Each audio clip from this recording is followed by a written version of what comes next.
La plateforme a été mise en place courant campagne 2017, donc au printemps plus précisément. Les objectifs de cette plateforme consistent à tester donc, la réduction des pratiques phyto, donc on a un objectif à savoir le moins 50%. Ensuite l'aspect rotation longue, donc nous sommes partis sur une rotation sur 6 ans avec l'introduction de cultures dérobées pour satisfaire en fait un revenu correct durant ces 6 ans, maintenir un revenu agricole et également tester tout ce qui est couverture intermédiaire, donc des couverts végétaux par rapport à l'aspect agronomique. Une problématique sociétale importante sur la pratique de l'utilisation des phytosanitaires. On a un gros problème d'érosion sur le département, sur les zones de coteaux notamment. Cette problématique est vraiment importante sur le département. C'est pour ça qu'on a mis en place donc, sur cette plateforme une partie agriculture de conservation pour travailler ces systèmes de semis directs et non-travail du sol puisqu'on n'utilise pas du tout d'outils de retournement type labour ou autre. L'irrigation est très importante donc, sur la plateforme comme sur le département. C'était évident que cette plateforme soit réalisée avec l'irrigation. L'irrigation et l'agriculteur vont de pair sur cette plateforme et sur le département. La technicité qu'on peut mettre en œuvre donc, comme exemple sur cette exploitation, sur cette plateforme, c'est la mise en place de colza associés. C'est-à-dire avec des cultures associées à la culture du colza, donc, qui permettent de limiter l'intervention d'insecticides, notamment par rapport à la première génération d'altise.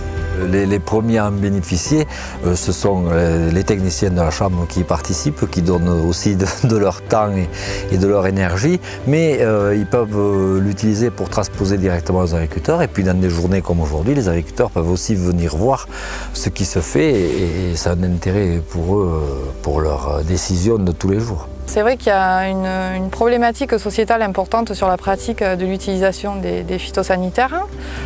Donc c'est vrai que l'intérêt des agriculteurs à avoir une plateforme comme celle-ci sur le département montre un petit peu ce qu'il est possible de faire, ce qu'il est réalisable ou pas sur leur exploitation et en fait transposer sur l'exploitation des pratiques qu'on réalise sur cette plateforme. La plateforme également rentre dans un projet donc, qui se nomme REDUS. C'est un projet de recherche et développement et la plateforme est intégrée à ce groupe-là au niveau de l'Occitanie. Le projet REDUS a été mis en place dans le cadre du plan Éco-Phyto et en particulier dans l'action Défi XP. Donc, il a été mis en œuvre pour répondre à une problématique importante qui est celle de la gestion des herbicides dans des systèmes de culture conduits en agriculture de conservation. Alors, les deux objectifs principaux, ça va être d'évaluer la performance de ces systèmes de culture et aussi et surtout d'identifier des leviers et des règles de décision qui permettent la réduction de l'utilisation des herbicides et la gestion durable de la flore d'adventice. Donc, au niveau du dispositif, on va avoir 3 expérimentations de systèmes de culture. Donc, c'est des essais qui sont mis en place sur des sites d'expérimentation et qui ont les règles de décision qui sont figées dès le départ. Et on va avoir aussi des observatoires pilotés.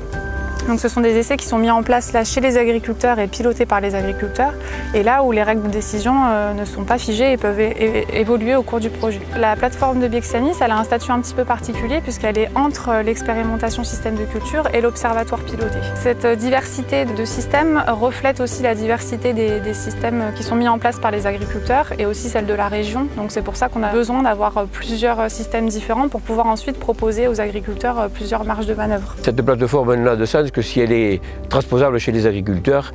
Et donc, je reprends une formule que j'aime bien, c'est-à-dire que la mise en place de tout cet outil doit permettre des méthodes agricoles qui soient utiles, utilisables et surtout utilisées par les agriculteurs.